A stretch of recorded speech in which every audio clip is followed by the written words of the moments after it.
Hey guys, Coach Dan from BaseballStrengthBlog.com back with you. And our question of the day today came from Mike Sweeney. And the question is about arm strength for young ball players without using weights.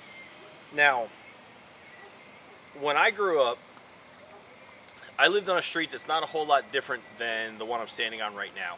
I was going to drive an hour back home to where I grew up and shoot the video out in front of my old house, but that's a 2-hour commute for a 5-minute video, so I didn't do it. But what you can tell, I don't know if you can see it looking in the video. By the way, the street I grew up in had not nearly this much traffic, which will make sense in a minute.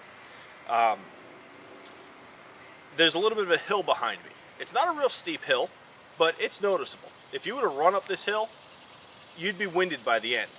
If you put a ball on the hill, it would roll down at a pretty good clip. So there's definitely a hill. And you can see right here behind me, there's a telephone pole. And what my brother and I would do when we were kids, from as soon as we started playing ball up until we both left home, because we're both still playing ball right now, we'd go out and we'd start at the telephone pole in front of my house. And my brother, being a real nice guy that he is, would make me, the younger brother, be on the downhill side. So if I missed the ball, it would take off down the hill, and I would get my running in chasing this ball down the hill. Meanwhile, he got to be on the uphill side. But I'm going to tell you in a minute why I think that paid off big time. So what we'd do, we'd start at this telephone pole right out in front of my house. We'd get our gloves, we'd go outside, go down the hill, or go down the steps, right out in the street. And we'd start off, I'd be at the telephone pole, he'd be at the manhole cover, which is about 50 feet away. We'd warm up a little bit. Then he'd go to the next telephone pole down the street.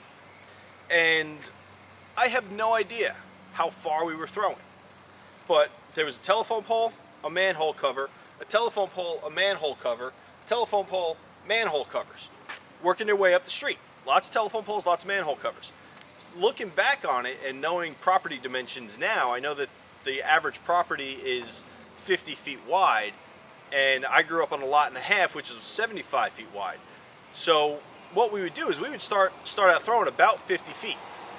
Manhole cover was at one end of the property, telephone pole was at the other end. And then we would back it up to 100 feet, 125, 150. And we'd continually back up until we couldn't throw anymore. Our arms were tired, we'd go back in the house. We were done. But the next day, instead of taking a day off, instead of resting, instead of giving our bodies time to recover and doing everything by the book, we were kids. We didn't have a book. Our father never played baseball. He was a Boy Scout. Loved him dearly, but he was a Boy Scout. He didn't know what we were doing. The next day, we'd go out and we'd do it all over again. We'd back up as far as we could, and we'd throw and throw and throw until we couldn't throw anymore, and then we'd go in the house. Next day, we'd go out and we'd throw and throw and throw, continually backing up farther and farther until we couldn't throw anymore, and then we'd go back in the house. Every day. We might miss a couple days. If it rained, we didn't go out and throw. If my older brother had a whole lot of homework, we wouldn't go out and throw. But we threw every single day as much as our arms wanted to throw. And we listened to our arms. And to this day, aside from one time when I know exactly what happened, my arm has never hurt. It's an amazing thing. I just went out. I didn't listen to excellent coaches. I didn't read excellent books. I listened to my arm. I did what my arm told me to do from the time I was 7 or 8 years old until now. I still go out and I throw as much as my arm will allow me to throw, and my arm craves more and more throwing. My arm really thrives on it. So the way that I recommend strengthening young ball players' arms is let them go out and throw. Let them go out and long toss. And I don't mean long toss, I don't mean throwing line drives. I don't mean getting out and throwing on a line. I mean getting out and throwing, get up in the air. Loft it up, get a good 30-degree angle on your throws. And that's where me being the younger brother, getting the short end of the stick and having to be at the downhill side really gave me an advantage. I throw a lot harder than my brother. Since the time he was 17 and I was 15, I've been throwing harder than him. Because as he was throwing downhill, he was throwing more on a line coming down the hill at me. I had to throw uphill. So I had to get my full body into it, get the angle, and loft the ball up the hill. So in essence, let's say we were throwing 150 feet. I was throwing uphill 150, and he was throwing on a line 150. So his on the line throw is probably closer to 115 feet. My uphill throw might have been closer to 200, just because of the angle of the hill. And my arm and my lower body power generated up through my arm really skyrocketed because I was throwing uphill.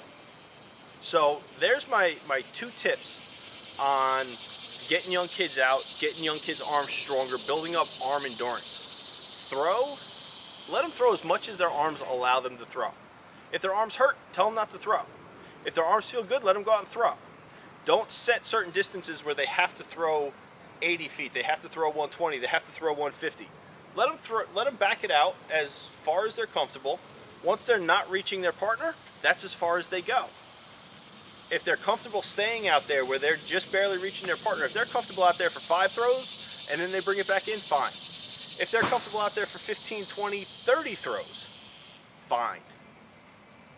Kids are very resilient. Kids' arms are going to be able to do a lot of things that we don't give them credit for. So that's my number 1 tip. My number 2 tip is, if you can, get your kids outside and let them throw up a hill. Even if you have kids throwing from the pitcher's mound out to center field, that uphill throwing motion is going to generate a lot of lower body power. And when you're throwing uphill as far as you can long toss, you can't throw with bad mechanics. It's simply impossible. Now, when we're talking about short distance throwing, if your kids have bad mechanics, stop them. Teach your kids proper throwing mechanics. But when we get to long toss, you cannot long toss with bad throwing mechanics. It's simply impossible. You can maybe manage to throw the ball 50, 60 feet with terrible throwing mechanics. But once you've got to really get everything behind it, your throwing mechanics have to click into place. It's just that simple. So there you go. I know you guys have more questions than that. Every day I receive 10 to 15 questions, and I do put them all in a queue. I will get to them all eventually, I promise. But fill in the form down below, or click on the link down below to be taken to the members only page, where only the members of BaseballStrength.com have access to ask me questions. You guys, everybody gets to listen to the questions, but only my members get to ask them. So click the link below.